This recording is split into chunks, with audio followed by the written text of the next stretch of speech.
Every year, the Bureau of Land Management, an agency within the U.S. Department of the Interior, rounds up thousands of wild horses and burros from our public lands in the West.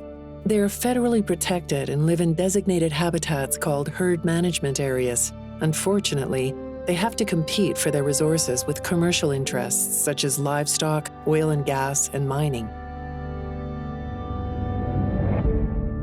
Today, the BLM sets a national population limit of just 16,000 to 27,000 horses and burros on 27 million acres of public land.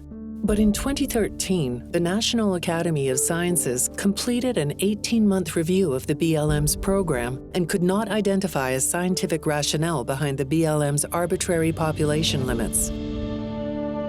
So to reach that number, every year they round up wild horses and burros en masse. And they do that through a few different means, but the primary one that they use is through helicopter stampede.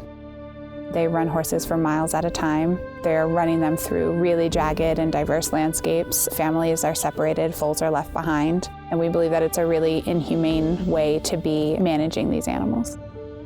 Not only are the population limit numbers unfounded, but also the BLM allocates resources unfairly. The BLM manages 245 million acres of public land. Livestock are allowed to graze on 155 million of those acres, but only share 17% of that with wild horses. And to make matters worse, the BLM gives 80% of the forage to livestock, and wild horses are left with the scraps. The roundups are inhumane, and they're also creating a larger problem. The National Academy of Sciences actually found that the BLM's roundups and removals are causing the wild horses left on the range to breed at higher than normal rates. In other words, the BLM is creating the very problem that it's complaining about. The mismanagement doesn't stop there. The wild horses and burros who survive roundups and can't be adopted or auctioned off are sentenced to a lifetime of being warehoused in government holding facilities, or worse, end up in the slaughter pipeline. Their spirit is broken in holding. There's no way around that. You can't deny it. You can't, yeah, they're still horses and yeah, they're still going to survive, but now they're in holding. You've taken away their freedom. Even if we were to adopt 30,000 horses tomorrow, that just opens up 30,000 more spots for horses to come off the range and go, you know what I mean? So this vicious cycle of the way things are being managed has got to change.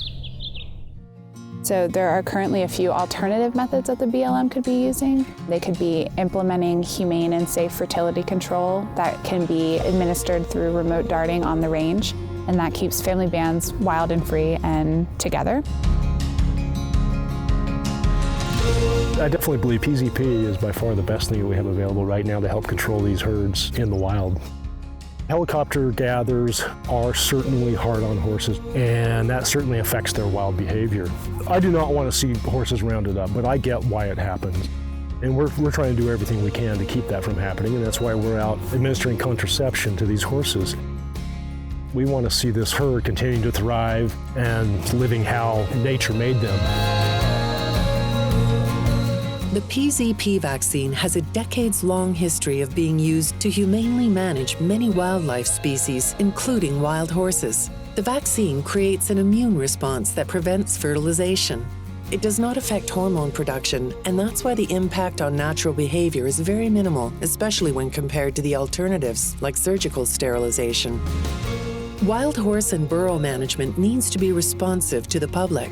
After all, these are our public lands, and Americans strongly support protecting wild horses and burros on them. Wild horses symbolize the things that make our country great: survival, freedom, and the untamed spirit of the American West. I hope we can protect them for years to come. The land they live on, the way they live, their lives, I hope that we can make a difference in making sure that their lives matter.